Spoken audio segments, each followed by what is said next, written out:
खामोशी, अंधेरा और फिर एक सवाल, वो फितना कौन सा है जिससे हर नबी ने अपनी उम्मत को डराया? वो आजमाइश कौन सी है जिसके सामने ईमान लरज़ जाता है? वो धोखा क्या है जो सच का लिबादा ओढ़ कर आएगा? और अगर वो आज आ जाए, क्या हम पहचान पाएंगे? ये कहानी किसी एक ज़माने की नहीं, ये कहानी इंसान के ईमान की है। ये है दज्जाल का फितना। इस्लामी तारीख में कुछ मौज़ूआत ऐसे हैं जो महज मालूमात नहीं बल्कि बका का सवाल है। दज्जाल का फितना इन्हीं में से एक है। ये कोई अफसाना नहीं, ये कोई तमसील नहीं, ये एक हकीकत है जिसका जिक्र कुरान के इशारों में और अहादीस नबवी सल्लल्लाहु अलैहि वसल्लम की वाज़ेह तनबीहात में मिलता है। नबी करीम सल्लल्लाहु अलैहि वसल्लम ने अपनी उम्मत को जिस चीज़ से सबसे ज़्यादा डराया वो दज्जाल था।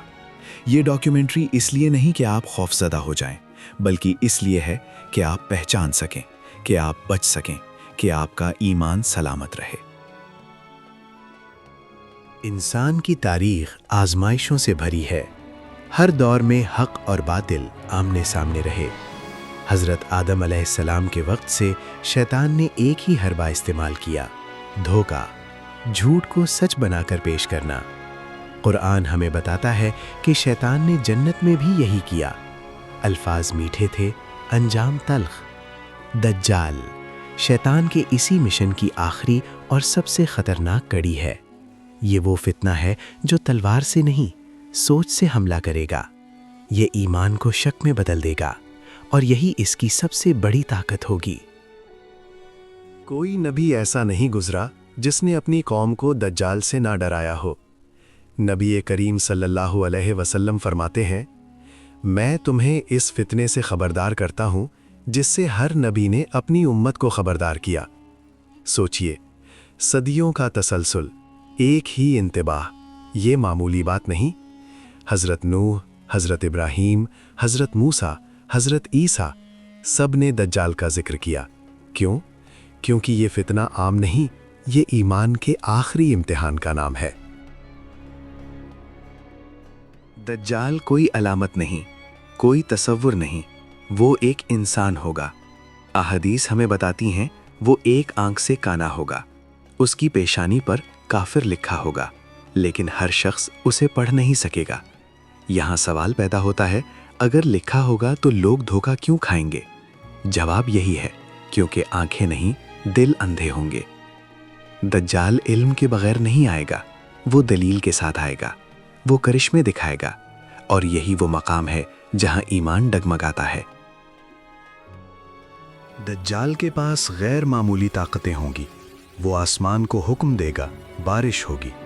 वो ज़मीन को हुक्म देगा, फसल उगेगी। वो एक शख्स को कत्ल करके दोबारा जिंदा करने का धोखा देगा। लोग कहेंगे, यही तो रब है। ये वो लम्हा होगा जहां दुनियावी फ़ायदा और उखरवी सच आमने सामने होंगे। जो दुनिया को रब मान लेगा वो सब कुछ पालेगा सिवाय ईमान के। नबी करीम सल्लल्लाहु अलैहि वसल्लम ने फरमाया, जो दज्जाल का ज़माना पाए वो उससे दूर रहे। यहाँ बहादुरी खामोशी में है, टकराव में नहीं। मोमिन का हथियार तलवार नहीं, ईमान है। दज्जाल के सामने खड़ा होना आसान नहीं होगा, क्योंकि वो भूख, खौफ और लालच सबको इस्तेमाल करेगा। वो कहेगा, अगर तुमने मुझे माना तो तुम्हारी दुनिया संवर जाएगी, और यही सबसे बड़ा धोखा होगा। जब दुनिया जुल्म से भर जाएगी, जब हक छुप जाएगा, जब दज्जाल खुद को खुदा कहलवाने लगेगा, इसी वक्त आसमान से एक फैसला उतरेगा, हज़रत ईसा अलैहि का नुज़ूल।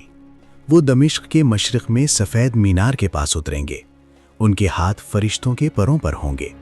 दज्जाल उन्हें देखते ही पिघलने लगेगा, जैसे नमक पानी में। ये मार्का ताकत का नहीं, ये हक की फतह होगी। हज़रत ईसा अलैहिस्सलाम दज्जाल को कत्ल करेंगे और दुनिया जान लेगी खुदा एक है। ये वो लम्हा होगा जिसका वादा किया गया था। दज्जाल का फितना हमें एक सबक देता है, ईमान मालूमात से नहीं यकीन से बचता है। आज भी दज्जालियत जिंदा है, झूठे सच, जाली नजात देहिंदे और दुनिया को सब कुछ समझने वाला निज़ाम یہ سب دجال کے راستے ہموار کر رہے ہیں۔ نبی کریم صلی اللہ علیہ وسلم نے ہمیں دعائیں سکھائیں، علم دیا، پناہ مانگنے کا طریقہ بتایا۔ یہ ڈاکیومنٹری ایک یاد دہانی ہے۔ اپنے ایمان کو مضبوط کریں، قرآن سے جڑیں، سنت کو تھامیں، کیونکہ جب فتنہ آئے گا صرف وہی بچے گا جو پہلے سے تیار ہوگا۔